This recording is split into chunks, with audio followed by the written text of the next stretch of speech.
ज्यांच्यामुळे हा कार्यक्रम आम्ही करू शकलो असे या परिसराचं भावी नेतृत्व आमचे लाडके विद्यार्थी। सर्वप्रथम सर्वांना माझा सादर प्रणाम, नमस्कार। या विद्यालयामध्ये आल्यानंतर मी इथलं वातावरण पाहिलं, मग शैक्षणिक असेल, सामाजिक असेल, धार्मिक असेल, राजकीय असेल, ते वातावरण पाहिल्यानंतर माझ्या लक्षात आलं की अरे, मी माझ्या मनाला प्रश्न केला की या गावामध्ये काम करण्यास खूप संधी आहे आणि मग ही संधी आपण सोनं करूया, आणि हे मी एकटा करू शकत नाही। त्याच्यासाठी मला माझी टीम सज्ज करणं गरजेचं आहे आणि मी आमच्या शिक्षकांसमोर ज्यावेळेस वर्षभराचं नियोजन आम्ही केलेलं आहे सर, वर्षभराचं, की कधी काय करायचं,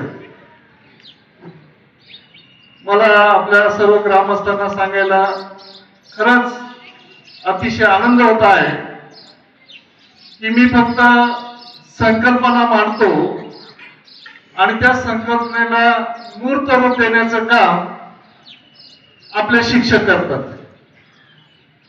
एकदा नियोजन ठरलं, आता आजचं उदाहरण सांगतो, मी आमच्या शिक्षकांची मीटिंग घेतली आणि त्याच्यामध्ये सांगितलं की आपल्याला या विद्यार्थ्यांच्या कलागुणांना वाव द्यायचा आहे। मग सर्वांनी मला प्रश्न विचारला, काय करता येईल सर? मी म्हटलं आपण एक बाल आनंद मेळावा घेऊ, विज्ञान प्रदर्शन घेऊ आणि एक खाऊ गल्ली, एका वेळेस सगळे कार्यक्रम आपण घेऊया।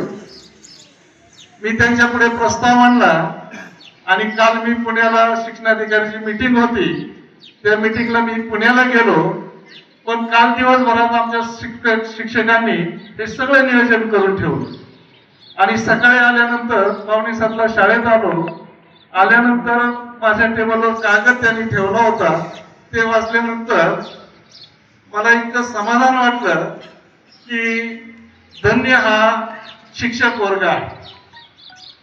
मी आपल्या सर्वांस अतिशय अभिमानाने सांगेल की हा कार्यक्रम ठेवण्याचा उद्देश काय आहे की याच विद्यार्थ्यांमध्ये भावी शास्त्रज्ञ दडलेले आहेत, या विद्यार्थ्यांमध्ये देशाचे कदाचित राष्ट्रपती दडलेले आहेत, पंतप्रधान दडलेले आहेत, लेखक दडलेले आहेत, कवी दडलेले आहेत। मग यांना कुठेतरी वाव मिळाला पाहिजे आणि मग ही संधी आपण जर यांना या वयामध्ये उपलब्ध करून दिली